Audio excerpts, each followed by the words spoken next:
Good afternoon, community members, members of the media. My name is Lieutenant Brandon West, B-R-A-N-D-O-N-W-E-S-T. Here in a few minutes, I will introduce Chief Chris Smith, C-H-R-I-S-S-M-I-T-H. He'll be telling you about events leading to the death of Officer Cooper Dawson.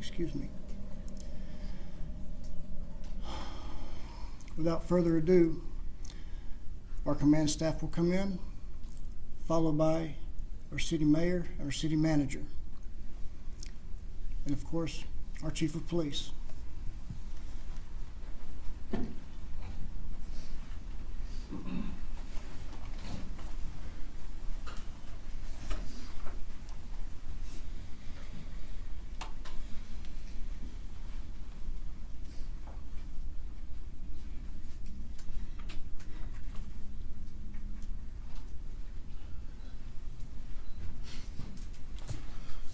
Good afternoon.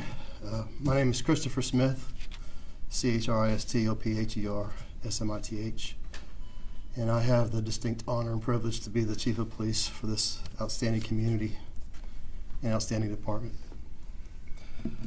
We're hurting. We are hurting as a department. We are hurting as a community. And we're here to talk about Officer Cooper Dawson. It is with deep sorrow I will make a short announcement, and then I'll answer some questions afterwards. But it was with deep sorrow that we announced the passing of Greenville Police Officer Cooper Dawson. Officer Dawson died from injuries sustained after being shot during a foot pursuit on Monday, November the 25th, 2024. He passed away early this morning, Tuesday, November 26th. At approximately 4:30 a.m. after hospital staff worked tirelessly to try to save his life. The incident occurred yesterday around 7:40 p.m. when Officer Dawson, alongside other officers, observed a violent offender with multiple felony warrants getting into a vehicle. Officer Dawson initiated a traffic stop. The suspect then fled on foot. Officer Dawson and his partner pursued the suspect, at which point the suspect opened fire, striking Officer Dawson. Despite being wounded, Officer Dawson returned fire, injuring the suspect. Both Officer Dawson and the suspect were transported to a nearby hospital for treatment. Officer Dawson was later airlifted to another hospital for further care, where he ultimately succumbed to his injuries. Officer Dawson is survived by his wife and 3 children, a military veteran who served in the Army National Guard. He was a dedicated police officer, having served for 7 years with the Garland Police Department before joining the Greenville Police Department, where he served for a little over a year and a half. He was a member of our SWAT team and very passionate about training. He was an instructor for fellow officers. He was a very decorated police officer. At the Garland Police Department, he accumulated 10 certificates of merit, 3 certificates of merit bars, 12 letters of commendation, 2 life-saving bars, and received Officer of the Month for January of 2018. At the Greenville Police Department, the short time that he was here, he received 5 letters of commendation. Officer Dawson dedicated his life to serving others. He made the ultimate sacrifice while protecting his community.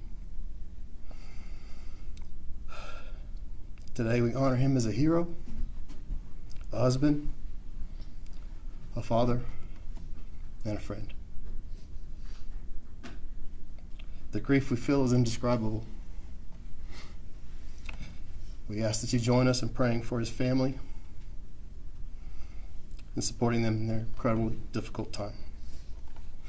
At this time, I'll take a couple of questions. Chief, you said you guys were saying that once the pursuit went into the back of the house, that your officer was ambushed and shot multiple times. Can you please explain what you're saying? It was a foot pursuit that went to the back of a residence. Officer Dawson was right behind the suspect. As he rounded the corner, the suspect opened fire, striking Officer Dawson multiple times. Despite his injuries, he was able to return fire and hit the suspect. Chief, I'm so sorry for your loss. How old was Officer Dawson? Officer Dawson was 27. He would have been 28 next month. Can you share a couple of just stories or memories? I can tell you are all so touched by him. What was it about him that made him such a special guy and a wonderful police officer to your department? Cooper was very passionate, and he was very passionate about being a police officer. He was very passionate about training. He liked the camaraderie. That's why he was a member of our tactical unit. And when he was passionate about something, he was all in, 110%. He was one of those active officers that was very proactive out there, which was the reason why he was in the area at the time. But we lost a good man today. He was an excellent officer, and Dawson came in under my command, and this one hits really hard. Thank you. Chief, can you please just tell us a little bit about this suspect? Obviously, a criminal, it sounds like. Is he alive? The last I heard, he was in critical condition. One last question, please. And I've watched this memorial roll all day outside. I've stood there, I've talked with so many people in the community, and they say that smile on that poster is just everything you carry with them everywhere. Just what does it say to have this community hurting with you guys, standing with you guys, supporting you guys in this critical time? This is an outstanding community. I'm honored to be a member of it. Dawson, that was Dawson to a T. He came to work with a smile on his face every day, very energetic.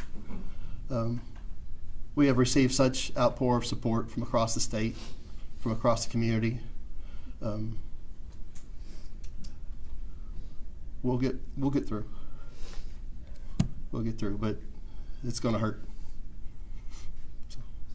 Chief, just real quick, what do you tell your officers who are out there right now? This is a department that is heartbroken, maybe even angry.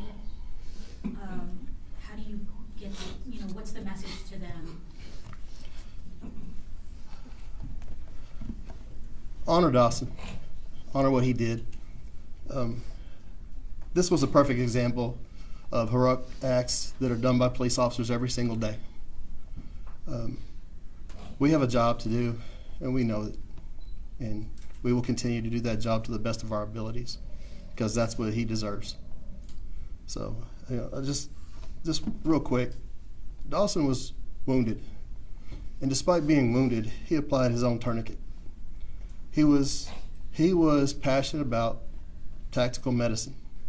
He walked responding officers through treatment in a very calm manner. That is an epitome of what a heroic police officer is. And very proud of him. And we will miss him greatly.